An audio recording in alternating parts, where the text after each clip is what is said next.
Hi friends, എല്ലാവർക്കും സുഖമാണെന്ന് വിശ്വസിക്കുന്നു.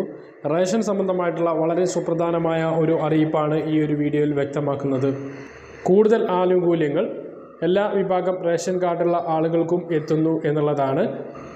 പ്രളയക്കെടുതി കണക്കിലെടുത്ത് കേരളത്തിന് 20 രൂപ നിരക്കിൽ 50,000 ടൺ അരി കേന്ദ്രം അനുവദിച്ചു.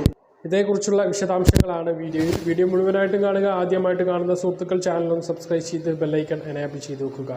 വീഡിയോയുടെ വിശദമായ വിവരങ്ങളിലേക്ക്. പ്രളയക്കെടുതിയിൽ ബുദ്ധിമുട്ടുന്ന കേരളത്തിന് അധികമായി 3 മാസത്തെ അരി 50,000 ടൺ അടിയന്തരമായി അനുവദിക്കണമെന്ന മുഖ്യമന്ത്രി പിണറായി വിജയന്റെ ആവശ്യം കേന്ദ്രമന്ത്രി പീയൂഷ് ഗോയൽ അംഗീകരിച്ചു. കേന്ദ്രമന്ത്രിയുമായുള്ള കൂടിക്കാഴ്ചയിലാണ് മുഖ്യമന്ത്രി ഈ കാര്യം ആവശ്യപ്പെട്ടത്. കിലോയ്ക്ക് 20 രൂപ എന്ന കൺസെഷൻ നിരക്കിലാണ് അരി വാങ്ങുക.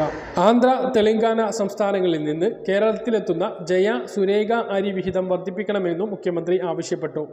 നവംബർ 1 മുതൽ ഇത് പരിഗണിക്കാമെന്നും കേന്ദ്രമന്ത്രി ഉറപ്പു നൽകി. Antyodaya Anna Yojana, AAY, priority household, PHH തുടങ്ങിയ പ്രയോറിറ്റി വിഭാഗങ്ങളുടെ ASFA മാനദണ്ഡമനുസരിച്ച് കേരളത്തിന് കേന്ദ്രം അനുവദിച്ചിട്ടുള്ളത് 1,54,80,040 ആണ്.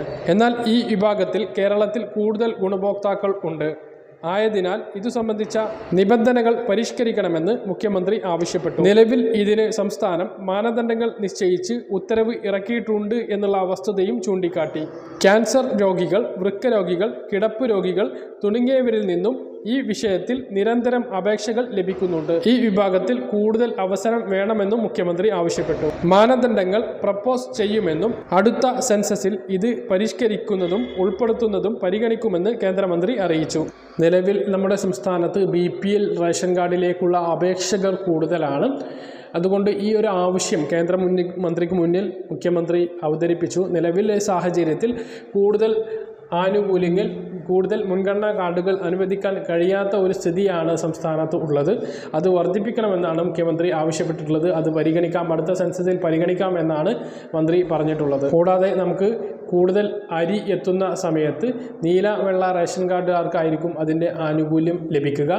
നിലവിൽ 22 രൂപക്ക് സംസ്ഥാനത്തിന് അരി നൽകിയിരുന്നു കേന്ദ്രം. ആ ഒരു അരിയാണ് 7 രൂപ സബ്സിഡിയോടുകൂടി 15 രൂപ നിരക്കിൽ നീല, വെള്ള റേഷൻ കാർഡുള്ള ആളുകൾക്ക് വിതരണം ചെയ്തിരുന്നത്.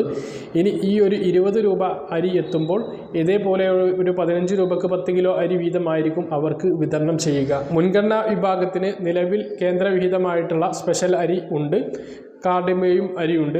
അവർക്ക് അതുകൊണ്ട് വലിയ പ്രശ്നങ്ങൾ നിലവിൽ ഇല്ല. അപ്പോൾ വരും മാസങ്ങളിൽ നീല, വെള്ള റേഷൻ കാർഡ് ആളുകൾക്ക് കൂടുതൽ അരി ലഭിക്കാനുള്ള ഒരു സാധ്യതയാണ് ഇതിലൂടെ തെളിഞ്ഞിരിക്കുന്നത്. പറഞ്ഞ കാര്യങ്ങൾ കൃത്യമായിട്ട് മനസ്സിലാക്കാമെന്ന് കരുതുന്നു. ഇതുപോലുള്ള ഇൻഫർമേഷനുകൾ ലഭിക്കാൻ ചാനൽ സബ്സ്ക്രൈബ് ചെയ്ത് ബെല്ലൈക്കൺ എനേബിൾ ചെയ്ത് വെക്കുക. മറ്റൊരു വീഡിയോയുമായി നമുക്ക് വീണ്ടും കാണാം. ഇതുവരേക്കും ബൈ.